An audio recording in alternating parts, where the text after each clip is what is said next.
Sadiq Khan admitted today for the first time that he could have frozen all tube and train fares, but chose not to.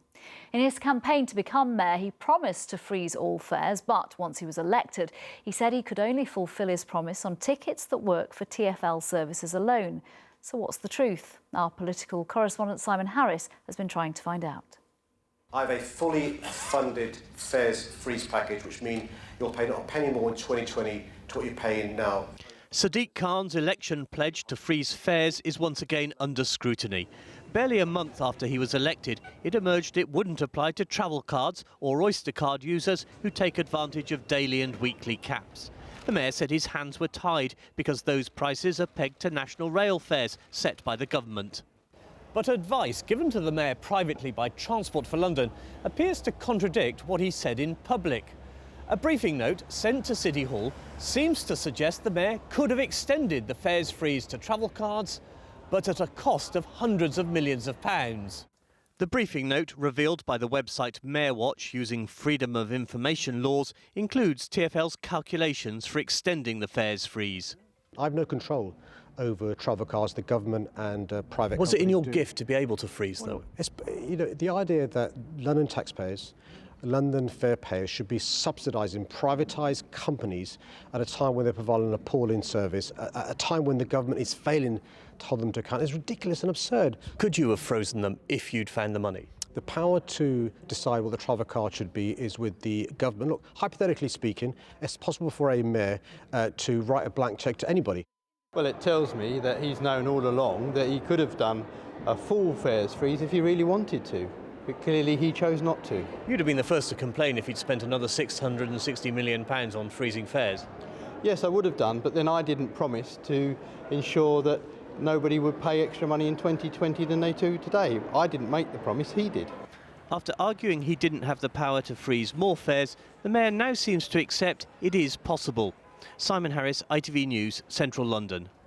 The devastation left at a block of flats in East London may have been caused by the preparation of drugs. An explosion ripped through the building yesterday afternoon, and one resident told us the force of it was like an earthquake. Today it emerged the Housing Association was warned by residents that they could smell cannabis from the property, and tonight the police confirmed they're investigating whether illegal drugs were being produced there. Simon Harris reports from the scene in Hornchurch. If it was an illegal drugs factory, it is well and truly busted. The ground floor flat at Bridge House in Hornchurch was blown apart by an explosion, possibly caused by gas canisters. According to tenants, the landlord Swan Housing had been told repeatedly what was going on in the apartment.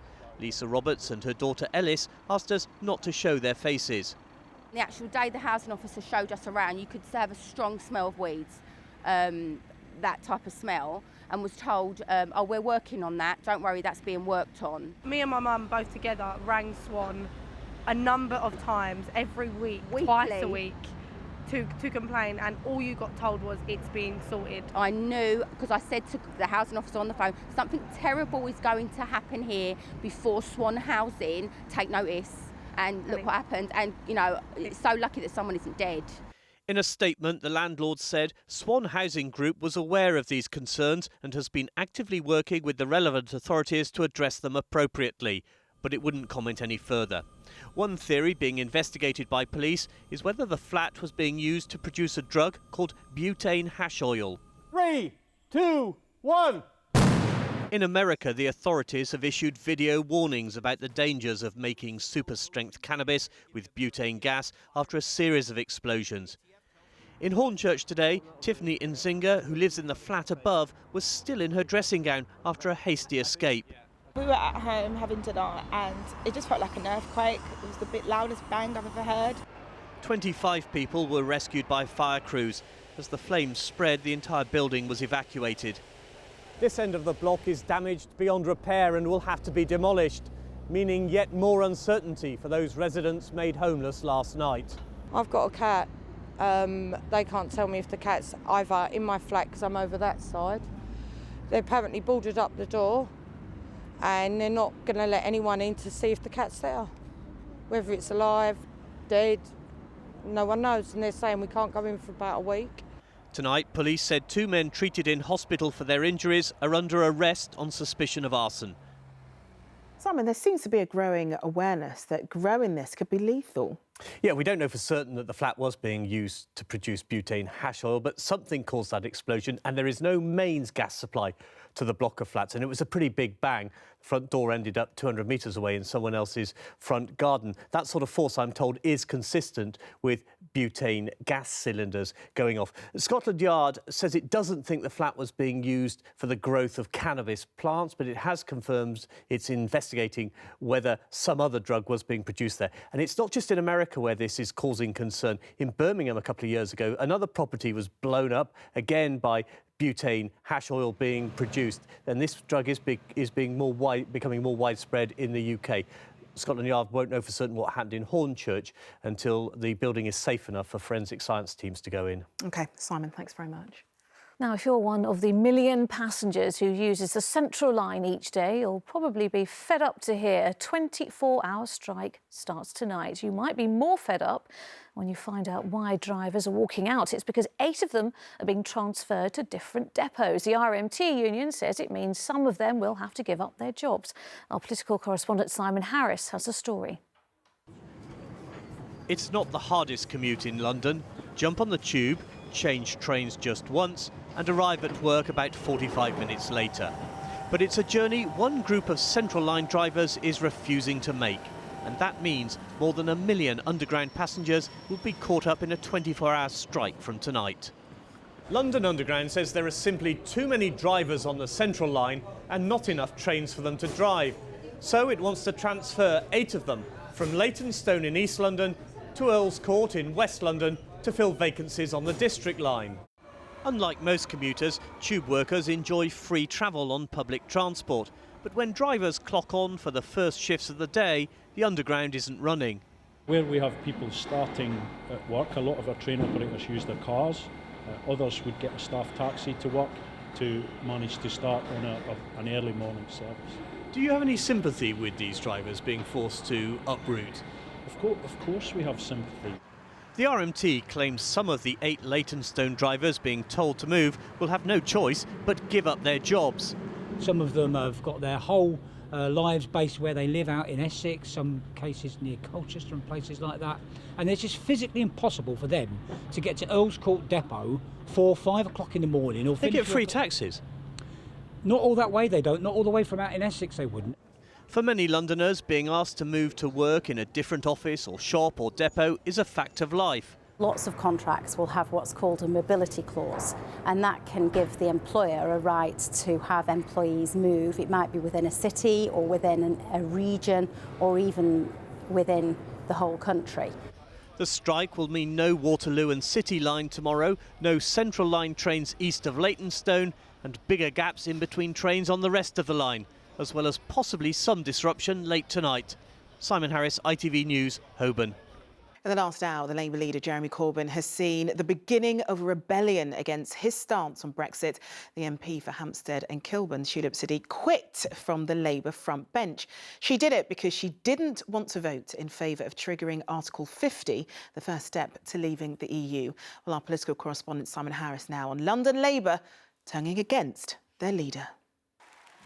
Less than 6 months after he was re-elected Labour leader, Jeremy Corbyn is facing a new rift with his own MPs, this time over Brexit. Mr Corbyn sparked the latest rebellion when he ordered Labour MPs to back Article 50. But shadow ministers like Catherine West from Hornsey and Wood Green and Hampstead and Highgate's Tulip Siddiq represent constituencies which voted overwhelmingly to remain in the EU. When I spoke to Mr Corbyn, I asked him how he would punish his rebels. It's not about punishment, it's about persuasion. What we're doing is saying that the referendum took place across the whole of Britain. It made a decision which we have to live with as a parliament. What about shadow ministers who defy you? Will they be sacked? We've had a very good discussion at Shadow Cabinet this morning, and we've agreed that... Catherine West, Tulip Siddiq have both said they will vote against triggering Article 50. What will you do? We will cross that bridge when we come to it. He arrived at that bridge rather sooner than expected. A few hours after this interview, Tulip Siddiq quit her front bench job. Latest estimates suggest at least a dozen of Mr Corbyn's fellow London Labour MPs will defy him. I think the Labour Party needs to be focused on the future and on making sure that we're ahead of the curve. As those job losses come through the system, the government needs to be held to account. We shouldn't be taking any culpability for the damage the government is triggering. That's the be-all and end-all. Mr Corbyn has had an uneasy relationship with London's mayor, who once described his leadership as a failure.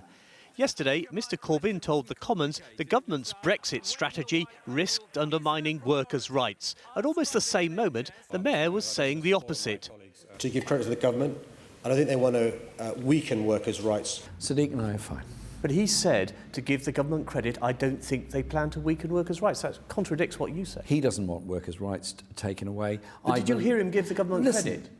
Sadiq and I are fine. So if you're looking for some split story, look somewhere else. But despite his new problems, Mr Corbyn claims to have no regrets about his job.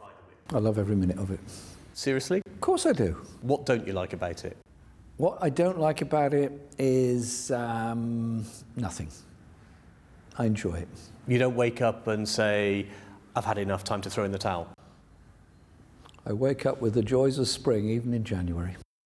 Well, next tonight, visiting London could soon carry an added cost. Mayor Sadiq Khan is backing plans for a tourist tax to help councils which are struggling to find the cash to pay for local services. More than 30 million people visit the capital each year, so it's a move that could raise tens of millions for City Hall. But, as our political correspondent Simon Harris reports, it hasn't gone down well with everyone.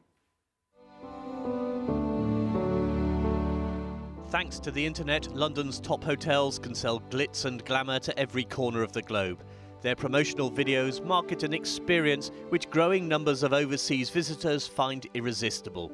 But could the gloss be about to come off, thanks to a proposal backed by a man whose own videos carry a simple message? London is open. Today, London's mayor published a report urging the government to give him greater tax-raising powers, including a possible tourist tax. If you've been overseas, whether it's in Paris or New York or elsewhere, a small percentage of the bill you pay, something like 1%, goes towards the municipal authorities improving the environment to make it better for tourists and more attractive. The so-called bed tax wouldn't apply only at the top end. Hassan Jaffer manages a small tourist hotel with 33 rooms in King's Cross. I don't think the hotel industry can take an extra burden. It's the burden that's important, and we would not be able to take it because it has become very competitive. London's tourist trade is said to be worth £36 billion a year. It provides work for 700,000 people. The most recent figures show London attracted more than 30 million visitors in a single year. London's hotels are enjoying a Brexit bonanza thanks to the fall in the value of the pound. Britain is suddenly an even more attractive destination to tourists from abroad. The hotel industry's trade body claims tourists in London already pay higher taxes than in rival cities. There has been reference to other cities in Europe who charge local tourism taxes, but let me make reference to the amount of VAT that customers have to pay in those cities. 6% in the Netherlands, 7% in Germany, 10% in France, 10% in Italy. Here, our customers have to pay 20% VAT. Before the mayor can levy a tax on tourists, he must first convince the government to agree to his tax-raising ambitions.